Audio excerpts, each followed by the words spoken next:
गरीब साध साध सब नेक हैं, आप अपनी ठोरे, जो सतलोक ले जाएंगे वो साधु कोई और।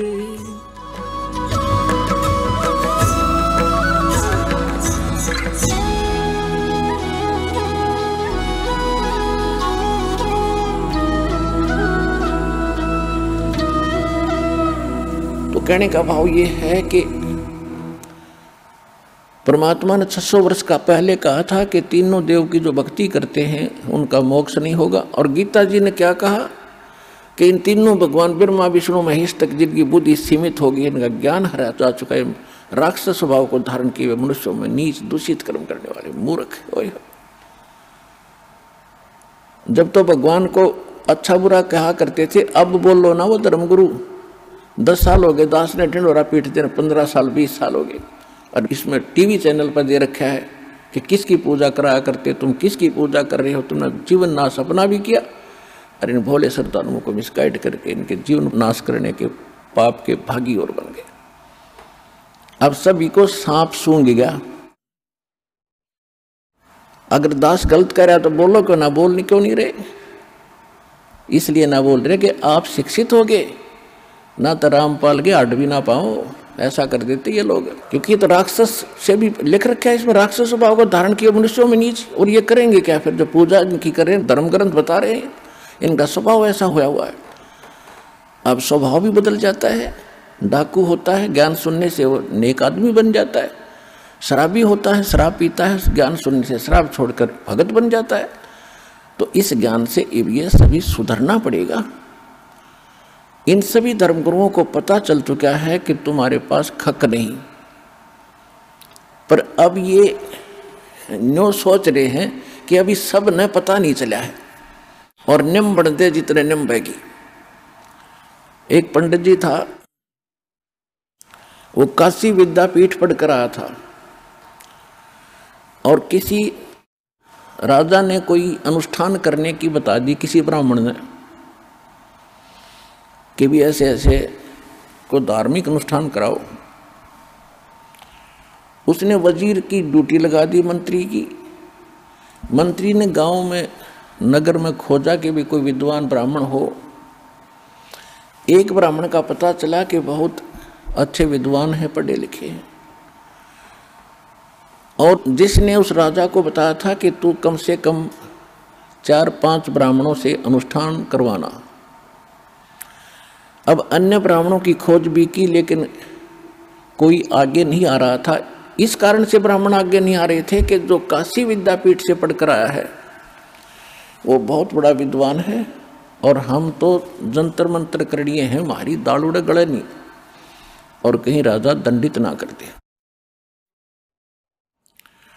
और राजा ने क्या कर रखा था कि प्रतिदिन जो अनुष्ठान के लिए आएगा ब्राह्मण, उसको प्रतिदिन 1 अशरफी, यानी आज का 10 ग्राम सोना, यानी 35-30 हज़ार दिल्ली के उसको दक्षिणा मिलेगी। जो काशी विद्यापीठ पढ़ कर आया था ब्राह्मण, उसको मिली अशरफी, और उसने फिर लाया खाने पीने का सामान, अपनी पत्नी के बढ़िया गहने गुणे बनवा दिए, कपड़े अच्छे लाया। तो उसकी पंडितानी दूसरे तीसरे दिन बढ़िया गहने और कपड़े पहन कर गई कुएं पर पानी लेने के लिए। अन्य ब्राह्मणियों ने पूछा कि ऐसा क्या हाथ लग गया तुम्हारे, इतने बढ़िया बढ़िया कपड़े और गहने बनवा लिए? कि मेरा पति राजा के यहाँ मंत्र करने जाता है, अनुष्ठान करने जाता है, 1 अशरफी डेली देता है राजा। तो एक और ब्राह्मणी ने अपने पति से कहा कि आप भी जाया करो ऐसे ऐसे वहाँ पर, और राजा 1 अशरफी देता है, आप भी तो ब्राह्मण हो। वो कहने लगा कि मिश्राणी, वो तो काशी विद्यापीठ पढ़ कर आया है जो वहाँ अनुष्ठान कर रहा है, और मैं इतना पढ़ा लिखा नहीं हूँ, मेरी उड़े बात बने नहीं। तो फिर वो कहने के लगी कि तू वैसे तो इतनी पढ़ताई दिखाता है, अब जहाँ पर अच्छा माल मिलता है तू वहाँ नहीं जाता है। वो लगी लड़न। उसने सोचा देखी जा गया तो कड़े यहाँ भी होगी, ना जाऊंगा तो दिक्कत होगी। तो लेकर पोथी वो भी पहुंच गया मंत्री जी के पास कि मंत्री जी मैं भी ब्राह्मण हूँ। कहा जाओ जी बैठ जाओ। वो जो पहले वाला विद्वान बैठा था थोड़ी दूरी पर उसका आसन लगा दिया। अब वो पहले वाला तो अपनी संस्कृत जो उसने याद कर रखी थी वो बोल रहा था भूर्भुवः स्वः तत्सवितुर्वरेण्यं। और वो दूसरा नौका जो यूं कहे जो यूं कहे वही स्वाहा, मन मन मन कर जो यूं कहे वही स्वाहा। फिर ऐसे वो दूसरी वाला भी पैसे लेकर गया अशरफी, उसकी पत्नी ने भी खूब अपने कपड़े उपड़े सिमाए बढ़िया। तो तीसरी ब्राह्मणी को पता चला, उसने भी अपने पति को श्रृंगार दिया, वो भी चला गया। अब उसको भी आसन दे दिया तीसरे नंबर पर।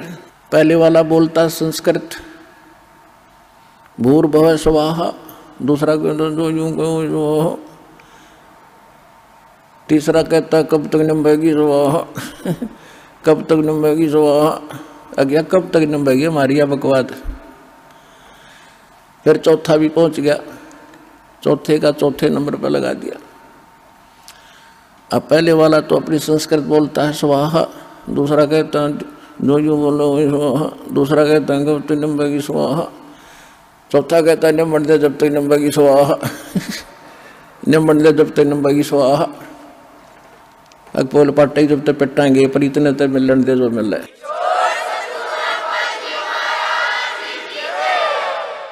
तो इन धर्म गुरुओं गेलना ऐसे बन रही है कि निम्बन दे जब तक निम्बेगी स्वाहा फिर तो सवा होना ही है, क्योंकि सब सफाया होगा इनका, इनको कहीं छुपने को स्थान नहीं मिलेगा।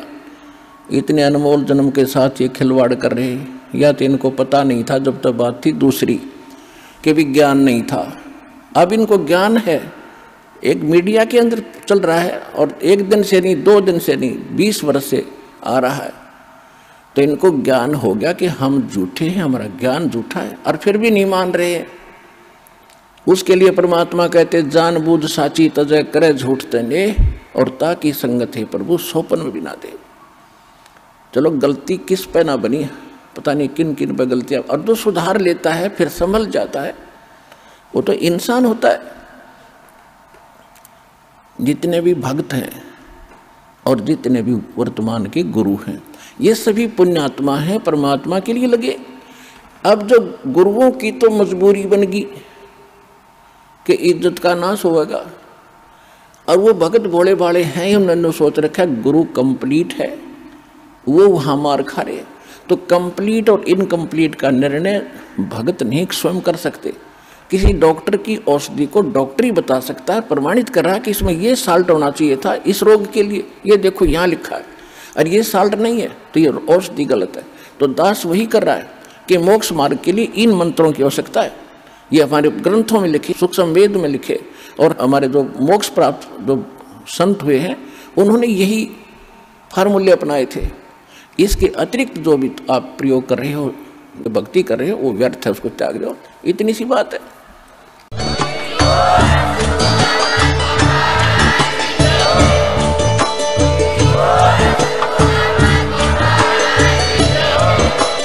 आप सुन रहे थे जगत गुरु तत्वदर्शी संत रामपाल जी महाराज जी के मंगल प्रवचन। अधिक जानकारी के लिए विजिट कीजिए हमारी वेबसाइट www.jagatgururampalji.org। संत रामपाल जी महाराज जी के शुभ आशीर्वाद से पूरे विश्व भर में 500 से भी ज्यादा नाम दीक्षा केंद्र हैं, जिन पर संत रामपाल जी महाराज जी द्वारा ऑनलाइन निशुल्क नाम दीक्षा दी जा रही है। अपने नजदीकी नाम दीक्षा केंद्र का पता करने के लिए संपर्क करें 8222880541।